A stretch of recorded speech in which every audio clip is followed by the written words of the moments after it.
Mike Mahardy, Hey. you have played the new Far Cry game. Yeah. I'm excited because Far Cry is a fun video game series, and I'm excited to hear about the latest Far Cry game. I haven't played a Far Cry game. None of us have since October of 2014. Well, and a new one, I guess, with that pagan man and all that stuff and the helicopters and great fun.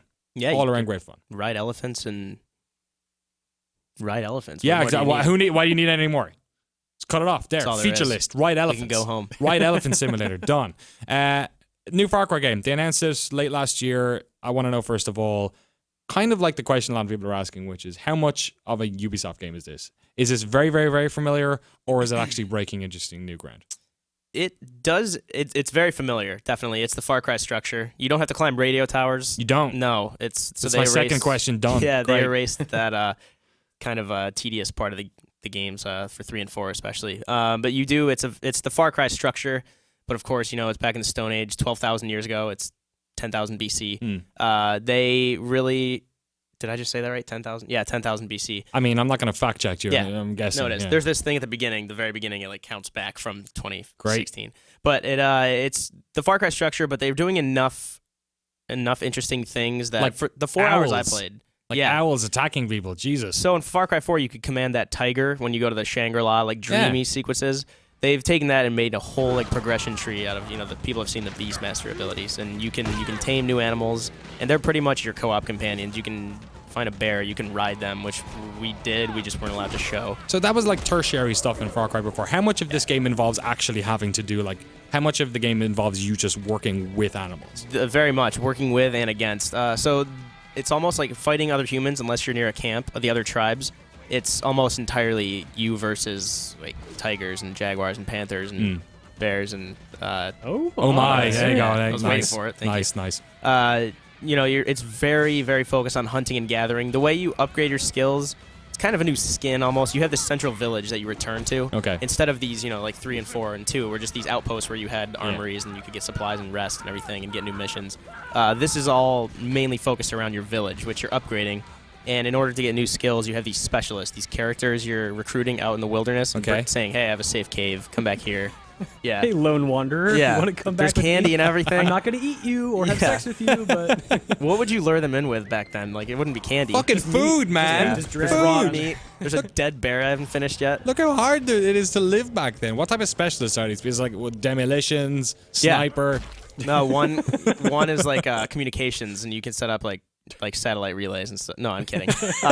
No, there's a shaman who he's the one that you basically build up all these drugs. Huts. Yeah, in my mind. And they unlock the new skills. He governs the Beastmaster tree. Okay. So you can get new tiers of animals. So you can tame a wolf at first, D-Dog kind of thing. Great. And then you start off with the owl, which scouts post. But then you can get a wolf, and then you can get bears and jaguars.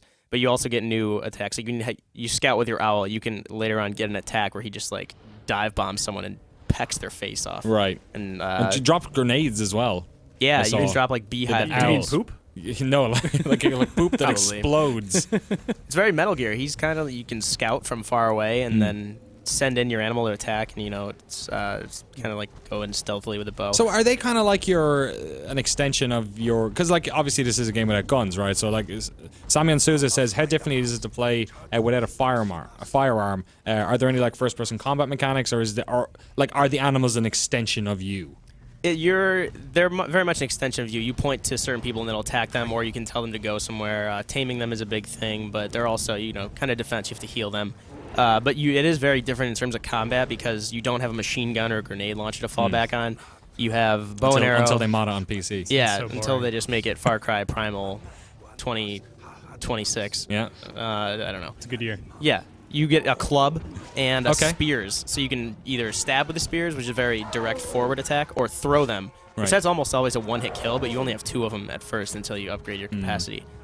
So it's a very brutal combat from what I've seen. You're really just smashing people's heads with a club. And then, when there's a lot of moving targets, the bow and arrow is kind of harder to use. And the loop that you experienced was that same kind of thing, okay, there's going to be a story bit at the start, then you have your little village, and then large open world, and you can kind of go off in any direction you want? Yeah, you can. They say it's comparable in size to 4. I don't know that I could confirm that from what I saw. It's definitely just as dense. There's a lot of... It still shows animals on the map where you can hunt wolves and where you can hunt jaguars, but it's also, you go back to your village and get a mission from this specialist that you've recruited, and they'll say, go do this, and that progresses the story, because there are other tribes that you're fighting. There's like the Udam, which is the cannibals. Okay. And there's the Azila, which are all they're called the Flame Walkers. They use fire a lot. The intro sequence to how you meet that tribe is pretty gross, actually. But it's the game overall is really dark, even for 3 and 4. It's really just like kind of brutal and grim, and just this whole tribe uses fire to fight people. If that gives you any indication of like the brutality of these cutscenes you're seeing. What is the structure of the village in terms of like society and politics? Like, are there leaders that you have to sort of work with, or is that just sort of like implied and they don't really touch on it? No, I guess there are people like walking around, and you can make your own dwelling. You're pretty much the leader of the tribe. You're Takar. You're the leader of the. You're rebuilding you're rebuilding the Wenja tribe, which used to be the one peaceful and like. They were like very not anymore bent on science, if such a thing existed back then. But they were trying to like just gather knowledge, and they weren't too warlike. But you're just rebuilding that, and then there's not very much of a political thing. It's these specialists are in huts. It's upgrade the specialists and unlock more skills. You just upgrade these huts by hunting certain animal skins and gathering certain it herbs. sounds kind of like you're going like in Far Cry 4, when you're like going into a room and just. So to that point, Rev Zylia, man, why don't people just call themselves Dave on Twitch says since the game is close to early release, only about a couple of months more, how does the game feel rushed at all? So does it feel like a sort of a conversion mod for Far Cry 4, or does it feel like its own thing? Because it's doing a lot of different stuff, so it should feel different, but does it? It feels done. It feels like its own thing. It feels polished. It's like I said, people who are expecting another Far Cry will get that. But from the 4 hours I played, I cannot speak to the whole game. I have not played more than 4 hours. From the 4 hours I played, it feels like its own different thing that is worth playing for a little while. But again, it's those games always a big complaint a lot of people have is the second half is just more of the first half. Yeah. Could it survive without being called Far Cry Primal? Like, what if it was just called Primal? Like, do you think the game is strong enough to stand on its own without these sort of ties to a thing that people love? Yeah, I think it could stand on its own, but obviously, like having the Far Cry gives you a glimpse into what you're expecting. It's structurally, yeah, I don't know. It had I know a lot of people thought it might be like a Blood Dragon size thing at first, but it's like $60 full size game. They turned it around real quick. I mean, the perception is sort of like, hey, where did that come from? It's already out in like a month. Yeah, totally. I could very well see them having say, okay, here's a team that while 4 is being finished, you're going to start from the same framework and start working on this, and then we're going to bring those people over. I don't know what the actual internal things were, but I could very much see them as simultaneous things, if not soon after that started from the same foundation. It's kind of refreshing, because the Fallout 4 that was very unique, but that was kind of cool. It came out of nowhere. But they have done it before with Grow Home. That was a game that Ubisoft, obviously much smaller in terms of scale, but that was a game that just appeared out of nowhere. Literally, they were like, "Hey, it's out. Go play it." And it seems like folks are interested in this because it does have those touchstones of the older Far Cry experiences. I guess. You got to wonder how much longer they can do this before it starts becoming a little bit rote. For you, did it?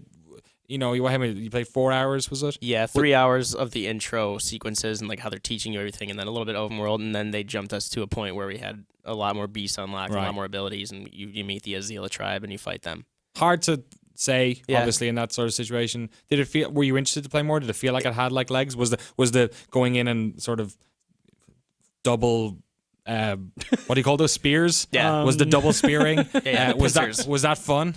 It feels that one. It sold me enough to be more interested than I was before I played it, right. Which says something. But again, I'm kind of worried that it won't last past 5-6 hours when I'm actually in the open world and realize that I could be doing this with machine guns. Right. Because I don't know. I guess time will tell. Yeah. We'll find out. Last question. Saxton at Hot Chewbacca on Twitter asks, how much caveman junk is in it? There's a lot of see some caveman. dong? Oh, caveman junk. Yeah. What's you think of trash? How much caveman rubbish junk. is there? I didn't see any. You didn't see any? There's no one was hanging. 4 out of 10. Yeah. 4 out of 10. There's no low-hanging Cut fruit. myself off there, yeah. No, I didn't see any. It's a shame. DLC. Again, mods. PC mods. Full review. We'll have specific Yeah. count of how many. Dongspot.com.